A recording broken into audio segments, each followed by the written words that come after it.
will be applied in a spot manner to the small saplings or where the gorse emerges. It might have to be treated once or twice, and it will be done by a biologist from the Department of Agriculture. To address board members' concerns, the County Council made some amendments to the resolution. I think particularly under therefore item number 4 to be more particular and specific on exactly how herbicides will be applied to treat gorse. So with that, I would, Mr. Chairman, submit to any questions. I know there's members of the audience here that would like to speak to it, and I see that Dave and Tony have come in from the Ag Commissioner's office to be responsive to your questions, as well as I know that County Council has worked on this issue also. Thank you, sir. Thank you. Let's go to Mr. Bankston from the Ag Department, and then we'll go to the public. Good afternoon, Board. My name is Dave Bankston. I'm the Agricultural Commissioner. I did miss the last discussion which you held on this item. I wasn't around or available. I don't know exactly how to start off. If you want to start off with questions first, or have me explain anything. Let's go to questions for our Ag Commissioner from the Board. Anyone having anything in particular to address to David?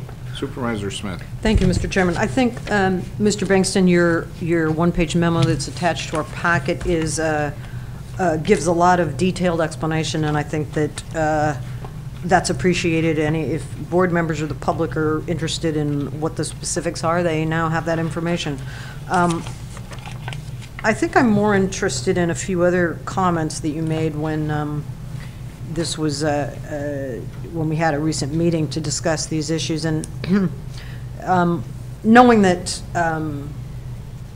herbicide use can be controversial, and it has been in this county historically, you did make a couple comments that I'd like to hear a little bit more on, and if you could share them publicly on how this issue has evolved with respect to specifically gorse and the need to apply herbicidal treatments to it once it has been mechanically removed. It's not a treatment that you use to begin with, but you do the difficult on-the-ground work, and then this is used as the final eradication technique that actually kills the roots that are sort of part and parcel of it being the invasive that it is. So maybe you could just talk a little bit about the invasive quality, of course, and why the herbicidal treatments are a method of last resort but are required, and then the growth of the issue in the Casper community that you've communicated with folks on. I mean, I think there's been a lot of public education, I guess, that's gone on. So I'll preface it by saying that, and that you mentioned a number of groups that you've talked with that actually have come around to say, yes, we've lived here now through decades of this invasive weed, and we see that this is the technique that we absolutely have to apply in this instant case. So maybe you could just comment on those three things. I got the briefly. gist. Let me give a little bit of background, try and put it into perspective.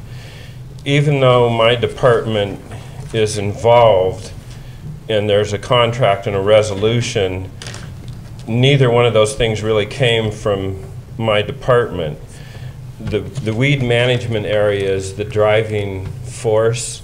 It's a group of shareholders, and they're made up slightly different on the coast than the interior. The coast one is the weed management area, of course. My department's involved.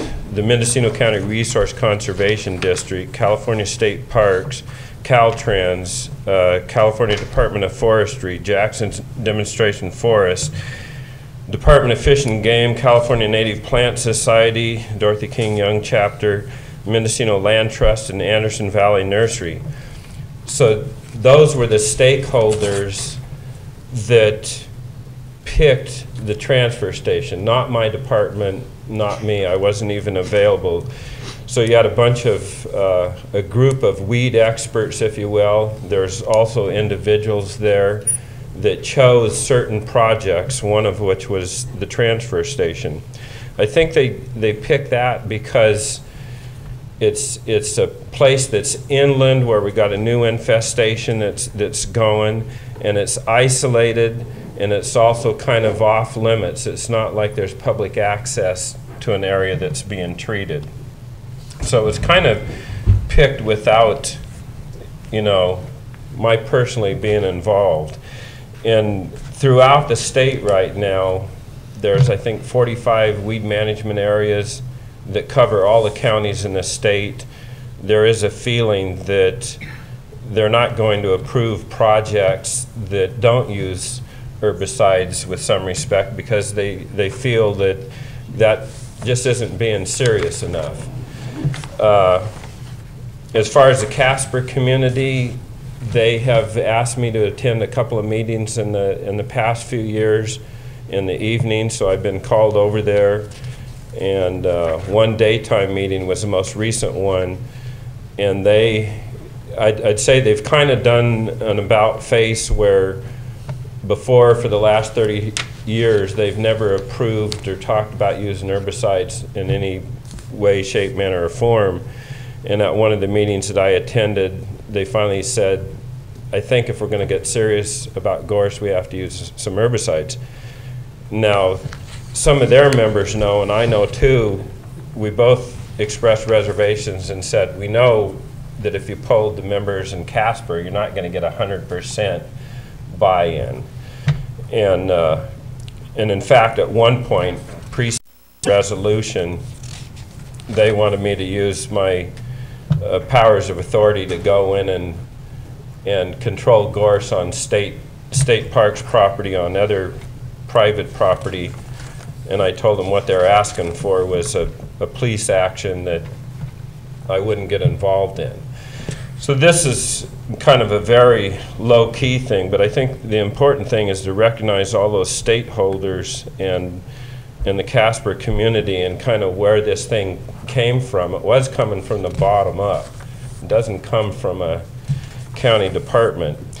In my department, we do these kind of projects. We've done them since I've been commissioner. We've done them since before I was commissioner. I think it's noteworthy to know that in all the weed treatment programs that we do on an annual basis, you've never heard a single complaint, you know, in the last, 20 years, even going back before that. And we're talking about, we actually downgraded the herbicide and went to, they were recommending something a little bit stronger. We went to what we consider a safer material and something that can't contaminate the water supply in any way. So that's a little bit more of the background there. Great. Any other comments to our Ag Commissioner, Mr. Bankston? Okay. Thank you, David. If you'd stand by if there was something that comes up, I'd appreciate it. I'd like to open it up to the public now for discussion on this item. Please step forward, state your name, keep your comments to 3 minutes. And I do not see a big rush. There are supporters here who have made statements before, so, and I'm sure the opportunity couldn't be passed. Break the ice, sir. Good afternoon. I'm Bill Dye. I was here before. I have a home in a gorse-infested area adjacent to the state park in Casper. There's a jug handle. I've been there 20 years. I removed the gorse from my property. I've worked at it for 20 years.